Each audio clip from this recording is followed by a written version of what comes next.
2023년 6월 30일에 만료되는 토트넘과의 계약에 따르면 손흥민의 연봉은 730만 파운드 약 110억 원 정도라고 하네요. 축구에 관한 많은 얘기를 볼리TV 구독하시면 들으실 수 있습니다. 볼리TV 많은 구독 바랍니다. 축구 없는 요즘 잘 지내고 계십니까? 오늘은 프리미어리그 선수들의 연봉 순위를 알아볼 건데요. 2019-2020 시즌 프리미어리그 20개 클럽 소속 선수들의 3월 현재 스포르탁닷컴에서 매긴 순위를 기반으로 합니다. 원칙적으로 선수들의 계약 내용은 비공개예요. 그리고 여기 소개하는 연봉은 대부분 기본급여입니다. 그러니까 출전 수당을 비롯한 보너스, 축구회 소득 이런 거는 포함이 안 되는 거죠. 선수들이 실제 버는 돈은 더 많다는 거 감안을 하시면 될 것 같습니다. 그리고 요즘은 활약이 좋은 선수를 하더라도 이제 기존 계약은 갱신하지 않았다면 좀 낮게 느낄 수가 있어요. 예를 들면 리버풀의 에이스인 사디오 마네가 오늘 소개해드린 명단에 없습니다. 마네가 2018년에 기본 주급을 10만 파운드 조금 넘는 액수로 재계약을 한 것으로 알려져 있는데 좀 낮은 편이죠. 매체마다 액수가 다르긴 한데 감안해서 보시길 바라겠습니다. 참고로 여기서 말씀드리는 원화는 1파운드를 1,500원으로 계산하는 액수입니다. 그러면 30위부터 거꾸로 살펴보도록 하겠습니다. 프리미어리그 연봉 탑30 가볼게요. 30위 정도만 돼도 연봉 100억이 넘네요. 30위는 도르트문트를 거쳐 첼시에 입성한 퓰리식입니다. 프리미어리그 연봉 순위 탑30에 이름을 올렸는데요. 체구는 작지만 기술이 좋은 미국 국가대표 윙어죠. 다음은 공동 24위입니다. 6명의 선수가 같은 수준의 연봉을 받고 있는데요. 자, 가장 먼저 대한민국의 축구 스타죠. 손흥민입니다. 2023년 6월 30일에 만료되는 토트넘과의 계약에 따르면 손흥민의 연봉은 730만 파운드 약 110억 원 정도라고 하네요. 주급으로는 14만 파운드, 그러니까 2억 원이 조금 넘습니다. 2억 한 1000만 원 정도 되는데 팔부상으로 수술을 받은 뒤에 지금 재활을 막 시작했다고 하죠. 빨리보다는 완벽하게 회복해서 돌아오길 바랄게요. 공동 24위에 오른 다음 선수입니다. 아스날의 니콜라 페페. 프랑스 태생의 코트디부아르 국가대표 공격수죠. 프랑스 릴에서 2시즌 동안 37골을 터뜨리는 엄청난 활약을 펼친 뒤에 지난 여름 무려 7,200만 파운드 1천억 원이 넘는 거액에 아스날에 입단한 선수입니다. 아스날 역대 최고의 계정료였죠. 올 시즌 활약은 아직 좀 아쉽습니다만 특유의 빠르고 기술적인 움직임에 뛰어난 왼발을 가진 선수니까요. 더 기대해봐야 될 것 같습니다. 다음은 레스터의 살아있는 전설입니다. 아마추어 리그부터 프리미어리그 챔피언까지 그야말로 신화를 쓴 주인공 제이미 바디가 손흥민과 같은 시 24위에 랭크됐습니다. 올 시즌 벌써 19골을 터뜨리면서 득점왕을 향해 달려가고 있는 선수죠. 2위 오바메양보다 2골 앞서 있습니다. 레스터와 바디의 계약 기간은 2년이 남아있는데요. 재계약한 지 벌써 2년이 다 되어가고 있기 때문에 올 시즌 끝날 즈음에는 재계약 얘기가 나올 수도 있을 것 같습니다. 리버풀의 주장이죠. 조던 핸더슨 역시 고액 연봉자입니다. 죽어도 썬더랜드에서 태어나 유스팀을 거쳐서 프랜차이즈 스타로 성장하던 선수였죠. 2011년 리버풀에 뺏긴 제가 썬더랜드 팬이라서 2011년 리버풀에 입단한 뒤에 제라드의 뒤를 잇는 위대한 주장으로 자리매김하고 있습니다. 올 시즌 최고의 활약을 펼친 미드필더이기도 하죠. 주급 14만 파운드 730만 파운드 연봉으로 공동 24위에 올랐습니다.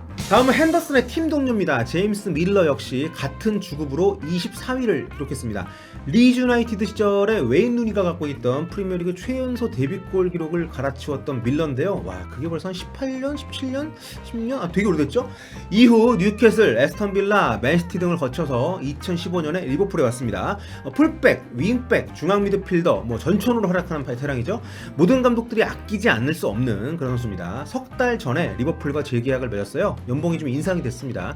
앞으로 2022년 여름까지 리버풀에 머물게 됩니다. 24위에 오른 마지막 선수는 맨체스터 시티의 미드필더 귄도간입니다. 니른베르크에서 데뷔해서 도르트문트를 거쳐서 지난 2016년에 맨시티에 입단했죠. 작년 여름에 재계약을 체결하면서 연봉이 뛰었어요. 올 시즌에 각종 대회 통틀어서 모두 40경기에 출전해서 5골 5도움, 10개 공격 포인트를 기록하고 있습니다. 과르디올라 감독의 신임을 받고 있는 선수죠. 다음은 역시 공동순입니다. 780만 파운드, 우리 돈 약 117억 원의 연봉을 받는 선수들입니다. 주급 15만 파운드, 그 주인공은 모두 4명인데요. 첫 번째는 첼시의 수문장이죠. 케파입니다. 케파 아리사발라가. 지난 시즌 사리 감독의 지시를 거부해서 파문을 일으켰던 케파, 올 시즌에는 기량저하로 비판을 받고 있는 쉽지 않은 시즌을 보내고 있는 케파입니다. 리그 25경기에서 6경기 클린시트를 기록하고 있는데요. 지난 2018년 여름 아슬레틱 빌바오 스페인에서 첼시로 이적을 하면서 무려 7년짜리 장기 계약을 맺는 것이 화제가 됐었던 선수입니다. 만 24살이었던 특급 골키퍼에게 첼시가 과감한 제안을 한 셈이죠. 케파의 팀 동료인 귀요미 캉테 역시 주급 15만 파운드의 주인공입니다. 2015-16 시즌 레스터시티가 프리미어리그의 우승에 동화를 쓸 때 핵심적인 인물이었죠. 2016년 여름 첼시로 건너온 뒤에 2년 만에 재계약을 체결하면서 연봉을 올렸습니다. 2023년 여름까지 계약되어 있는 캉테는 지난 2월달 맨유전에서 부상을 당하면서 좀 출전을 못하고 있는데요. 정말 짠돌이란 표현은 좀 그런가요? 정말 근검절약을 하는, 그러면서도 많이 베푸는, 정말 사랑이 넘치는 캉테 선수의 쾌유를 빌겠습니다. 다음은 손흥민의 팀 동료입니다. 토트넘 수비의 핵이죠. 토비 알더베이렐트입니다. 지난 시즌까지는 최후방에서 뿌려주는 롱패스로 토트넘 공격의 물꼬를 시원시원하게 터줬던 선수이기도 한데요. 포체티노 감독 사임 전까지는 재계약의 진척이 없어서 이대로 팀을 떠나는 것인가 생각을 했었는데요. 무리뉴 감독이 부임을 하고 대화를 나누면서 곧바로 재계약을 했습니다. 연봉도 2배 가까이 뛰었어요. 나이가 있는 선수이기 때문에 2023년 여름까지 계약을 맺은 토트넘의 판단에 좀 이의를 제기하는 사람들도 있는데 누가 옳았는지는 지켜봐야겠죠. 과르디올라 맨시티의 핵심적인 인물로 꼽히는 페르난지니도 고액연봉 탑 20위 안에 이름을 올렸습니다. 프리미어리그 최고의 수비형 미드필더로 각광받은 페르난지니는 요즘 팀 상황에 따라서 센터백으로 더 많이 기용이 되고 있는데요. 우크라이나 명문 샤크타르를 떠나서 맨시티에 온 것이 2013년이니까요. 벌써 7년이나 됐네요.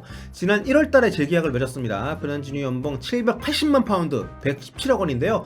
2021년 6월까지 계약이 되어 있습니다. 1985년생이니까 대단한 계약이죠. 다음은 페르난지니의 동료입니다. 맨시티의 포르투갈 국가대표 윙어인 베르나르도 실바도 같은 연봉을 받습니다. 2017년 여름 AS 모나코에서 맨체스터 시티로 건너온 이래 꾸준히 좋은 활약을 펼치고 있습니다. 왼발이 뛰어난 윙어죠. 작년 3월에 재계약을 체결했고요. 2025년 여름까지 연봉 780만 파운드를 보장받게 됐습니다. 18위는 유럽에서 가장 기복이 없는 골잡이 중 한 명이죠. 아스날의 오바메양입니다. 프랑스 리그 앙 생테티엔, 그리고 독일 분데스리가 도르트문트, 지금의 아스날까지 무려 9시즌 동안 연속적으로 두 자릿수 득점을 기록하고 있는 특급 골잡인데요. 엄청난 스피드에 순도 높은 결정력이 돋보이는 가봉 특급 스트라이커입니다. 2018년 1월 아스날에 입단하면서 맺은 계약이 내년 여름까지인데요. 연봉 인상과 이적 가운데 어떤 선택을 내리게 될지 올여름이 기대가 됩니다. 다음은 한 시대를 풍미했던 창의적인 미드필더입니다. 스페인의 다비드 실바가 16위에 올랐습니다. 와, 그러고 보니까 다비드 실바가 벌써 한국 나이로 35살이네요. 네, 세월 참 빠릅니다. 왕년에 한국인설이 있었던, 한국인 3세설이 있었던 사실이 아니긴 합니다만 다비드 실바인데요. 지난 2010년 발렌시아를 떠나서 맨체스터 시티에 입단을 했으니까 맨시티에서만 벌써 10년이 된 실바입니다. 다비드 실바의 830만 파운드짜리 연봉 계약은 지난 2017년에 체결한 건데요. 올여름에 만료가 됩니다. 맨시티 전성시대를 열었던 실바의 활약, 프리미어리그 팬들에게 아주 오랫동안 남아있을 겁니다. 다비드 실바와 똑같은 연봉을 받는 선수는 공동 16위에 오른 후안 마타입니다. 다비드 실바의 발렌시아 동료였던 마타는 실바보다 1년 늦은 2011년에 첼시에 입단하면서 프리미어리그 커리어를 시작했는데요. 2014년 1월 겨울 이적 시장에 맨유로 이적을 하면서 연봉을 많이 끌어올렸습니다. 작년 여름에 또다시 맨유와 재계약을 하면서 고액 연봉자 대열에 다시 한번 합류를 했는데요. 내년 여름까지 거의 16만 파운드에 달하는 주급을 받게 됩니다. 1년 연장 옵션이 있긴 하지만 지금의 급여 수준을 생각하면 이적은 쉽지 않을 것 같아 보이기는 해요. 올 시즌 맨유에서 리그 17경기에 출전을 했는데 아직 골은 없고 도움만 2개 기록하고 있습니다. 15위입니다. 마타의 팀 동료죠. 맨유 수비의 중심 해리 맥과이어입니다. 지난 여름 레스터시티의 수비 핵이었죠. 레스터시티를 떠나 맨유에 입단하면서 2025년 여름까지 무려 6년짜리 장기 계약을 맺었습니다. 게다가 1년 추가 연장 조건까지 있는데요. 워낙 원하는 팀이 많은 것으로 알려졌던 대형 수비수였기 때문에 맨유가 과감한 투자를 할 수밖에 없었던 것 같습니다. 다음에 소개할 리버풀 수비수 다음으로 프리미어리그에서 두 번째로 연봉이 높은 수비수입니다. 요즘 맨유 성적 급상승하는데 아주 크게 기여하고 있는 선수죠. 13위는 지난 시즌 프리미어리그 최고 선수에 선정되는 영예를 들었던 강력한 센터백, 네덜란드 국가대표 버질 판다이크입니다.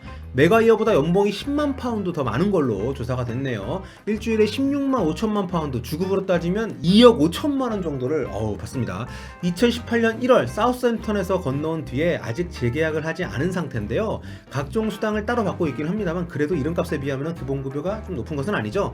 계속 지금 재계약설이 있었는데 아마 올해 안에 재계약을 맺게 된다면 연봉이 큰 폭으로 상승할 것으로 예상이 됩니다. 13위는 판다이크의 팀 동료입니다. 리버풀의 스트라이커 피르미누. 2015년 호펜하임에서 이적해 올 때만 해도 사실 이렇게 엄청난 선수가 될 거라고는 저는 전혀 예상을 못했었는데요. 리버풀에서 마네, 살라와 함께 대단히 지능적이면서 파괴력까지 갖춘 전천후 스트라이커로 대성공을 거두고 있습니다. 재계약을 맺으면서 연봉도 많이 올랐어요. 2023년 여름에 만료되는 계약으로 연봉이 무려 940만 파운드, 우리 돈으로 약 140억 원을 수령하고 있습니다. 다음은 프랑스 리그앙 득점왕 출신의 공격수죠. 라카제트입니다. 라카제트가 피르미누보다 연봉이 높네요. 팀 동료인 오바메양보다도 높은 것도 좀 의외고요. 오바메양이 리그에서만 75경기 49골, 라카제트는 87경기 34골. 네, 계약 시기도 6개월 차밖에 안 나는데 라카제트가 2살이 더 젊어서 그런 거겠죠. 2022년까지 계약된 라카제트의 아스날 연봉은 950만 파운드, 142억 원입니다. 네, 12위까지는 그래도 연봉이 1000만 파운드가 넘진 않는데 이 뒤부터는 이제 탑팀부터는 연봉이 1000만 파운드가 넘습니다. 자, 그 선수들 얘기는 다음 편에서 계속 이어가도록 하겠습니다. 여러분 곧 돌아올게요.